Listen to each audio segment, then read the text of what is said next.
everyone, to the Chompcast, the official podcast of Sword Chomp and SwordChomp.com, the community-driven podcast. Thank you for downloading or streaming our show, and taking some time out of your busy life to listen to us. And please remember, if you're digging the show, just subscribe wherever you get your podcast from. Leave us a kind rating, whatever you can do to help spread the word. It really helps us, in reaching a bigger audience. My name is Morgan Barnes. I am broadcasting from Montana, and I'm here with the crew of Sword Chomp, including a special guest that we will introduce in just a few moments. But first, the crew of Sword Chomp and the Chompcast, the technological pulse of Sword Chomp. Joshua Fowler is here. How you doing, Josh? Technological pulse.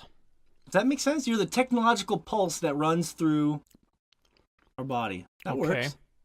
I mean, it sounds nice, right, Josh? Yeah. I think that's a type of dubstep, but I'm not 100% sure. It's a new music genre? Mm-hmm. Yeah. I'll go with it. And Josh is here from Michigan. Glad to have you here today, Josh. Thank you. From Texas, my good friend, a man who had a custom-built vaping rig designed to look like an exact replica of Tom Cruise's penis. Anthony Fisher is here today. How are you doing, Fish? Oh, I'm doing great. I actually lost that replica a few days back. I went to go suck it, and it blew up right in my face. That's the image I like. Is just Tom Cruise's vaping rig just blowing white smoke all in your face. I mean, the pull button is right under the taint, right? Yeah. You just insert your finger right there, and you gotta reach for that button. It's a little deep, but it's an internal button. Okay, that's like a new thing. Okay, it's a safety precaution. It's where you'd imagine it to be. Yeah, exactly. Yeah, that's too bad, Fish. I mean, I know you spent a lot of money on that, and it was a one of a kind thing. It caught people's attention when you had that thing in public. So I'll see if I could get some pictures of it for you guys. I promise you, I'll Tom find Cruise some if you can't.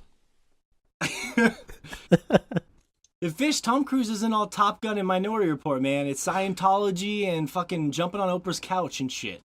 Oh yeah, that's what makes it weird. That's what makes it great. I was listening to one of our old shows where you talked about how you'd want to be stranded on a planet with Tom Cruise because he's your favorite action hero, and that's what got me thinking of that. Remember that podcast? Holy shit, I forgot about that. Did I really say that? It was one of our quick hitters, yeah. I said Olivia Wilde, Josh said Dave Chappelle, and you said Tom Cruise. Dave Chappelle. God, I forgot all about that. Man, good thing I have a memory of whatever animal has good memory. I don't know. What does the saying go? The memory of a hawk? No, why would you force this at this point if you obviously don't remember? It doesn't seem like the time, Morgan.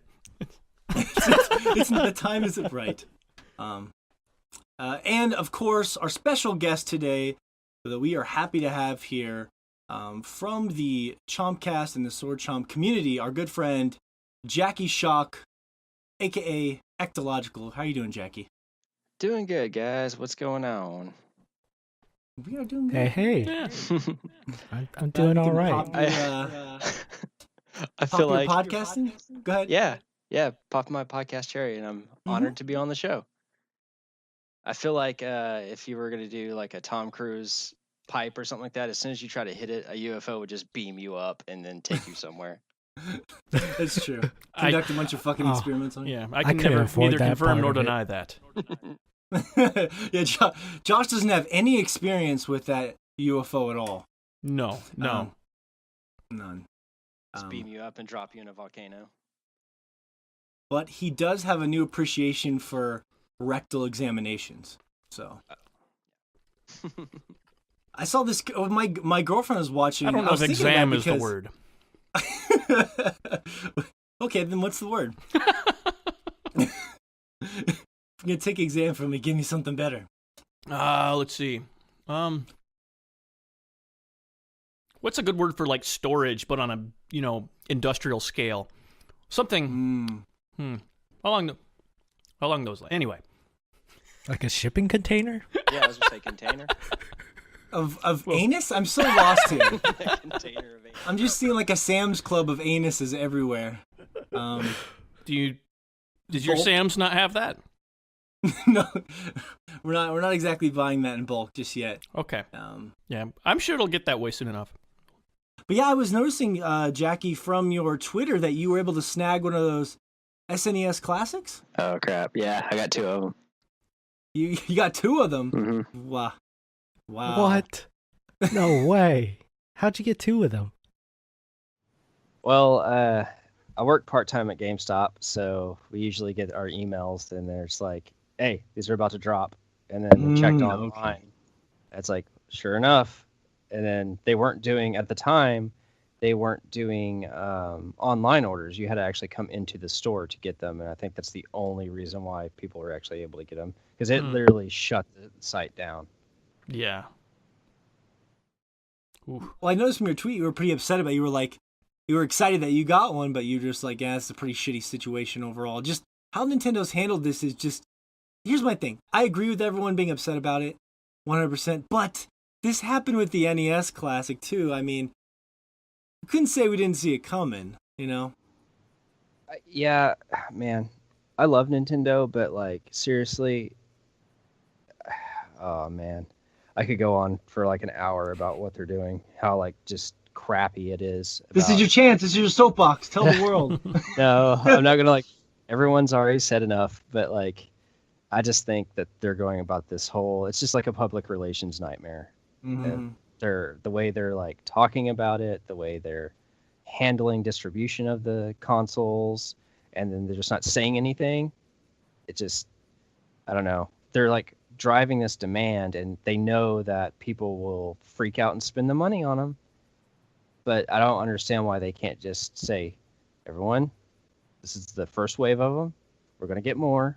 Mm-hmm. Everyone just calm relax. down. Just relax, yeah. Yeah.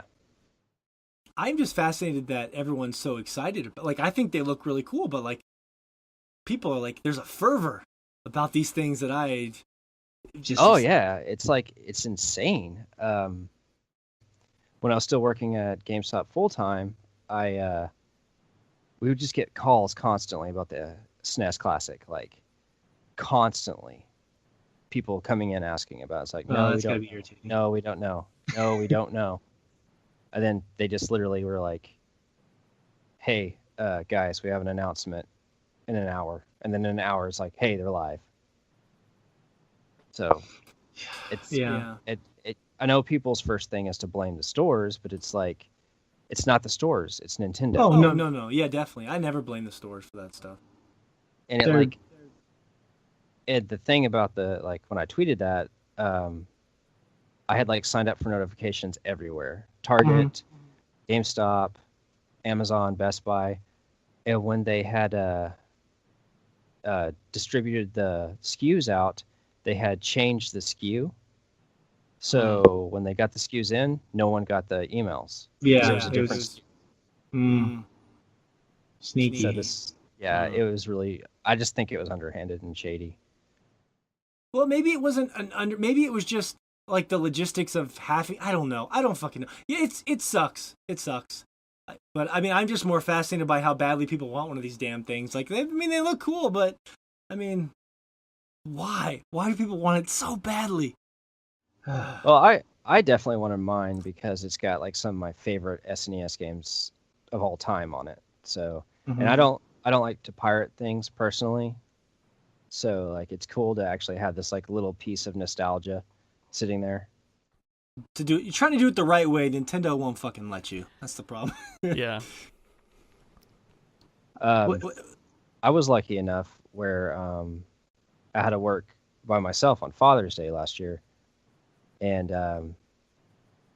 earlier this year, and so my boss felt really bad, so he got me a NES Classic. So that's really cool.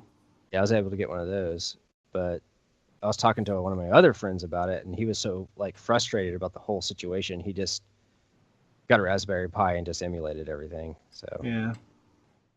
Well, and I'm not against emulation either, honestly, because. But here's my whole thing is, and I know this won't be a popular opinion, but because it's supposed to be kind of a collector's-y thing, I agree that Nintendo's not handling it well, but I kind of like the idea of it being kind of rare and special because I know that sounds it's like a strange thing to say, but I feel like the only reason that someone would really want this is it's a collector's edition because you can get these games. I could buy them at my local. I have a retro store down the street where I live. I can get most of these games at a fairly reasonable price. I can go pick up a Super Nintendo there for $25 at a reasonable price among the internet. These things are obtainable. Now, granted, playing them on one console is easier and more consumer friendly, but I feel like the appeal here is just how cute it is and how like the collectors and special it is. Like if it was everywhere and easy to get, don't you think some of the magic about it would be kind of gone? Yeah, like that's where I'm torn. Is like there's definitely that like, ha, I got this and you didn't kind of like mentality. And I don't know, it's just something about Nintendo that like they get away with it every time. Like, and the fact that it is like a very tiny console like makes it even more awesome. It's just like the Switch cartridges. Like I want every game made on a Switch cartridge just because it's this tiny, cute little cartridge. And like, That's true. It's awesome. Because my daughter, like, I don't keep my NES in a box, you know, I play it. So she like runs over to it and it's games that she can kind of play like on Super Mario 2, you know, she knows how to make Peach jump and stuff. And she's like screaming at the TV, just like mashing buttons. And it's like awesome. So it's like really cool to be able to share those experiences with her. And I'm really excited that once she gets older, I'll get to share the SNES experiences with her as well. That's true. We talked about that on our podcast, like with our families. Like, that's one of the reasons if I was going to get one, it would be cool to play with my daughter for sure. Like, okay, real quick, off the top of your head, and then we can move on. What would you say what are the 3 games you're looking forward to most playing with your daughter, or just playing for yourself? Boom, number 1 game. What? On the SNES? Yeah, on the SNES Classic. Oh, off the top of my head, Super Mario World. Okay. Kirby, and Yoshi's Island. So you didn't put Donkey Kong Country in there, so now you've set the show on a very sour note. No, that's cool. I'm just curious. Yeah. It's a cool story. So, but you're saying is you're going to change your tweet to, ha, I got one and you didn't. Is that what you're saying? Oh, no, I would never do something. But there is a little bit of, you feel a little bit of that, like, oh, I got one. Well, yeah, like, I don't usually, like, pursue things that are, like, limited. I just don't.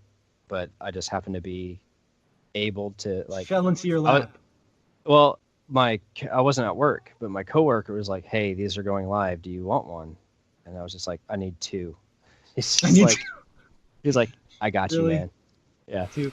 It's like an exotic, you know? It's just that Destiny thing. You got to have it. I got the 2 exotic engrams, and I cashed them in. I got the Gallahorn and the Jade Rabbit.